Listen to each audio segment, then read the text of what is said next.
בוקר טוב, עולם שטוח 12, היום השביעי לחמישי 2023.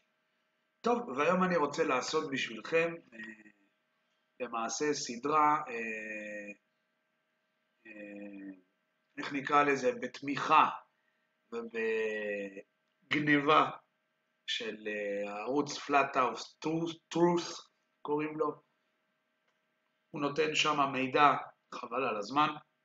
תמצתתי את הסרטונים שלו לדברים החשובים, איך נקרא לזה, יש פה 10 אתגרים לאנשי עולם שטוח, שהבחורצ'יק הזה של Flat Out Truth, איך אומרים? מפרק לחתיכות. אז כדאי, אני חושב, לראות. אני אעשה את זה לפי הפרקים שלו, כדי שלא יהיה ארוך מדי.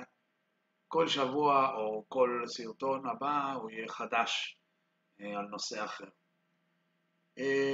תהנו, תשכילו, וחומרים, חובה לחקור כשהשקרים הם גדולים מאוד. 10 challenges for flat earthers. These will be some basic things that anyone could do to test the validity of the flat earth hypothesis. These are so mind-numbingly obvious that the fact that you don't do them is an immediate indicator of your complete lack of intellectual integrity. Let's get started and you'll see what I mean. Number 1, here's the flat earth map that you all seem to agree upon. Anyone with half a brain can immediately tell that this does not correlate with reality, but for those with an even smaller fraction, let's do a few things to prove it. For example, make a scale. You know, a scale? It's that thing on maps that tells you how far away things are from each other. Okay, he says this is the flat earth map that everyone agrees upon, and then says anyone with half of a brain can tell that this doesn't correlate with reality. So, let's just take a look and see who correlates with this map being reality. Okay, here's the Hammond's Air Age map from 1943. All those little red lines you see are all the flight patterns from 1943. And here we have the American School of the Air map from 1947. All those little red lines are all the flight patterns from that year. And here we have another air age map with the flight patterns on it from 1950. And here we have the United Nations logo with the same map. And here we have the UN flag with the same map. And here we have the United Nations General Assembly Hall with the same map on the wall in the background. And the Meteorological Organization, International Maritime Organization, even the World Health Organization. They all have this map in their logo.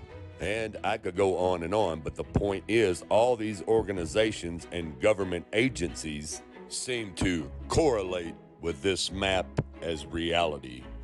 And I would say that we all agree that these agencies and organizations are a lot smarter and a lot more important than this guy. And that alone debunks his comment of the map correlating with reality. Now let's move on. For example, make a scale. You know, a scale? It's that thing on maps that tells you how far away things are from each other. Look at this map. There's a scale. You can pick 2 cities and determine the approximate distance between them. Then you can drive your car from one to another and verify that it is the correct distance. Now back to your little map.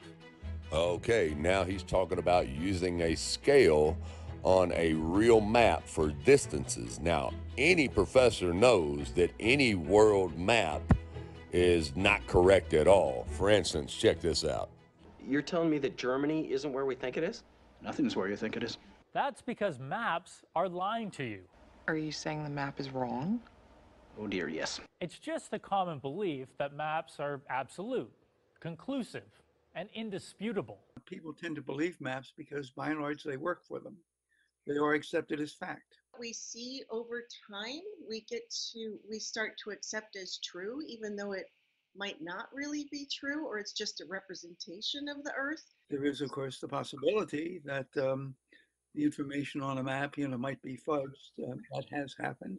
Generation after generation of cartographers have designed maps presenting the world as something it's not. In fact, some cartographers have used maps as tools of propaganda. Not all maps, however, were created to steal land or to control an industry. The German cartographer, Mercator, originally designed this map in 1569 as a navigational tool for European sailors. The map enlarges areas at the poles to create straight lines of constant bearing or geographic direction.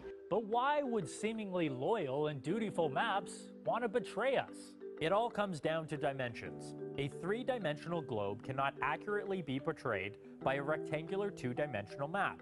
In other words, you can't square a circle. Geographers have always struggled with the challenge of representing our spherical world on a flat paper. So you can't wrap a globe in paper because you get wrinkles and overlap, and it just doesn't work right. But every projection you make, I would suggest you replace the word projection with the word distortion, because that's what it is. You're distorting everything. Mercator projection has fostered European imperialist attitudes for centuries and created an ethnic bias against the third world. And so the whole world was Eurocentric, became Eurocentric focused in a way at that time. And so we've just continued with those representations. Map makers continue to take liberties today. Just ask New Zealand. The next great conspiracy. New Zealand is disappearing off world maps. It may be silly, but New Zealand spearheaded a tourism campaign to have the country return to world maps. Turns out, cartographers and artists around the globe had made a practice of excluding it. New Zealand, where the bloody hell are you? Seemingly germane, the practice appears to have created a crisis within New Zealand's national psyche. There are entire groups dedicated to calling out these oversights, not to mention similar groups for Madagascar, Denmark, and the Caribbean. So, like I said, any professor knows that world maps are wrong. I mean, even 8-year-old kids know this. The world map is wrong. Okay, so we've either established that this guy is lying to you by telling you to use a world map, which is not correct in the first place, or he's just dumb enough that he doesn't know that. Anyways, let's move on. Where's the scale here? Why do you never include one? Is it because it's impossible? Yes, that is exactly why. And if you disagree, here's your challenge. Pick some distance on this map. A centimeter, an inch, whatever. Tell me the distance it corresponds to in reality. Then pick some cities and use your scale to estimate the distances between them. Pick 2 on the same continent. Pick 2 on different continents. Use it to tell me how wide this inappropriately enormous ocean is. Use it to tell me literally anything about the distances between literally anything. When you can't do it and your numbers do not correlate with reality in the slightest, recall that this map does it just fine, and then admit that your map is stupid. Okay, once again, we have the little angry teenage girl. Just admit that your map is stupid. Not to mention the fact that he's trying to deceive you by showing you a computer-generated image of a flat Earth map instead of a real flat Earth map. And take a listen to what he said here. Where's the scale here? Why do you never include one? Is it because it's impossible?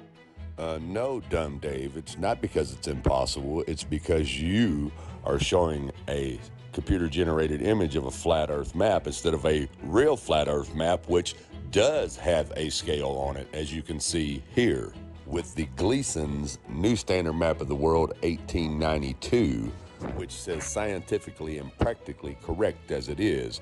But if you'll go right down here to the bottom of the map right here, you see what this is right here? This is called a scale. Okay, this is how you measure distance, dumb Dave. Now, when he tells you guys this, he knows you're not going to investigate it. That's why he's getting away with telling you this. But as you can see here, the upper portion of this scale shows the relations that English or land miles sustain to nautical or sea miles, sometimes called geographical. The lower half shows minutes and degrees of the arc as compared to sun time by laying a straight edge across the scale. It shows the relations of all the divisions. Now, what's that say right there, dumb Dave? It says scale. Okay, so quit telling people that flat Earth maps do not have a scale. Now, being that you know this map has a scale, You go buy this map and you cut the scales out and pin them in the middle and measure any distance you want to on this flat earth map, and you will debunk your own challenge. And you can learn how to use it like real professors, navigators, and scientists learned to do in 1892 with this map. Anyways, let's let Dumb Dave finish what he's got to say about his challenge number 1. Your complete inability to make any kind of remotely legitimate map single-handedly proves the Earth isn't flat. But let's continue just for fun. Number 2. Okay, let me hear that part one more time. Your complete inability to make any kind of remotely legitimate map single-handedly proves the Earth isn't flat. But let's continue just for fun. Okay, let's finish debunking the rest of his first challenge, which is he's stating here there is no legit flat earth map, which means the earth is not flat. But Dumb Dave, I just showed you a real flat earth map. Now let me prove it to you. Okay, as you can see, this is the Gleason's new standard map of the world. It says scientifically and practically correct as it is. Nowhere on this map does it say that this is a projection map of a globe. But you know what it does say? It says new standard map of the world on the projection of J.S. Christopher, Modern College, Blackheath, England.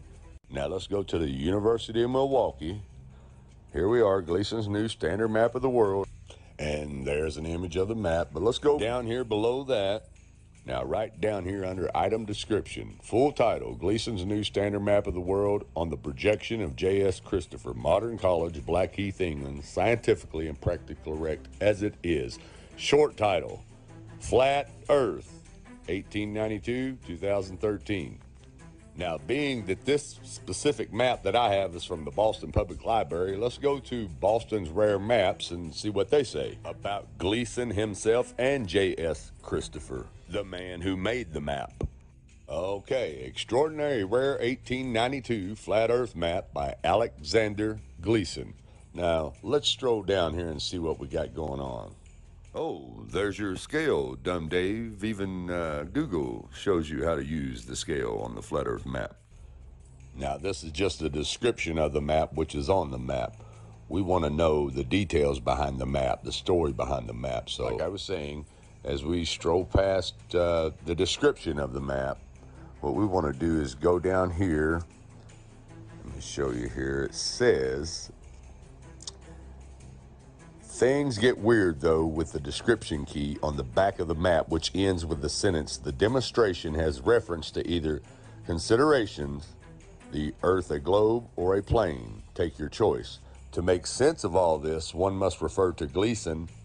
Is the Bible from heaven? Is the Earth a globe? Buffalo, Electrotype and Engraving Company, 1890, with an enlarged second edition in 1893. There, he marshals scripture, quirky interpretations of physical science, shoddy observation, and dollops of common sense to argue that the Earth is flat, stationary, and the center of the cosmos. Late in the work, he announces and describes his new map, which is the one that I just showed you guys at the beginning of the video. And here he's just explaining the colors of the map, what all it contains, the continents, the islands, the rivers, and whatnot. But what we want to do is stroll down to here, and it says, in any event, he presumably chose not to mention his flat earth views in the application in order to avoid the risk of rejection by the patent office.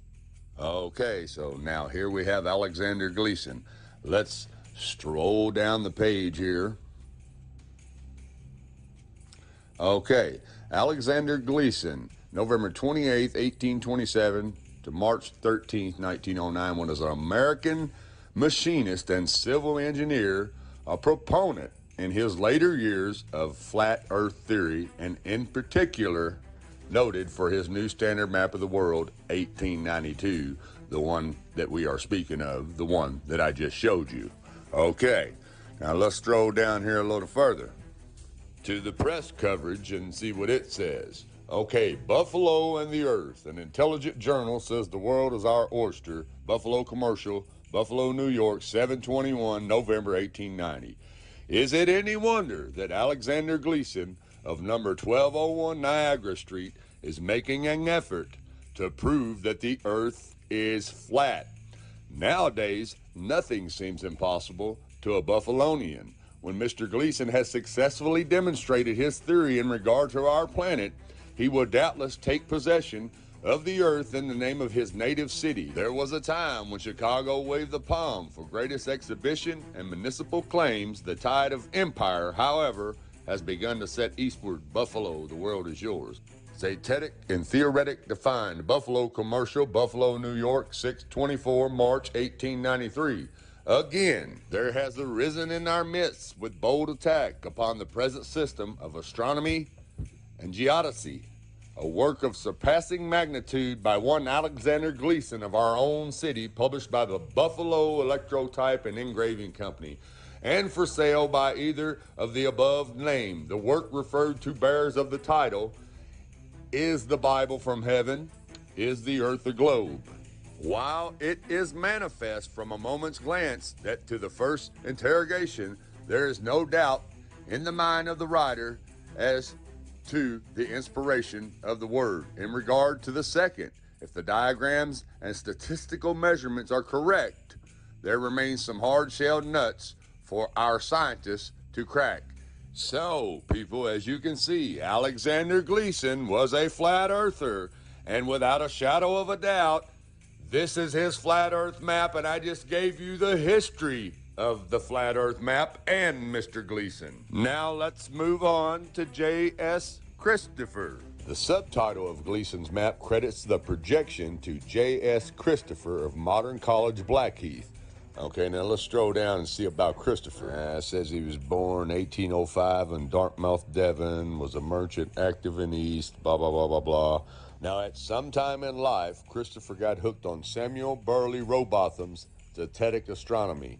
Now, if you're not familiar with who Samuel Burley Rowbotham is, he wrote a book in 1864 called Earth Not a Globe. Both Zetetic Astronomy and Christopher's map made their way across the Atlantic and found inheritance here in the United States.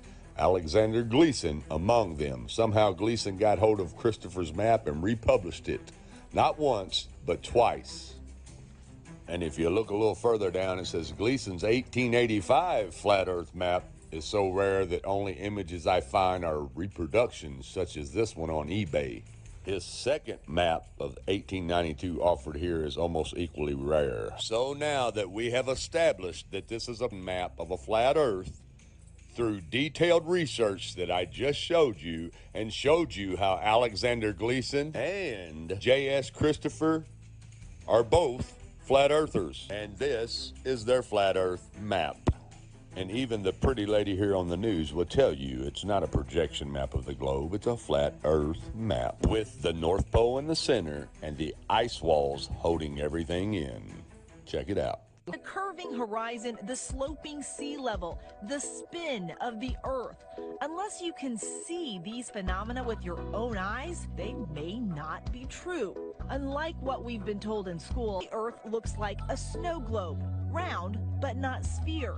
The North Pole is at the center of most flat Earth maps, with the ice of Antarctica holding everything in. You see, even the news lady knows that this is a flat earth map. Anyways, we have debunked Professor Dumdave's #1 challenge.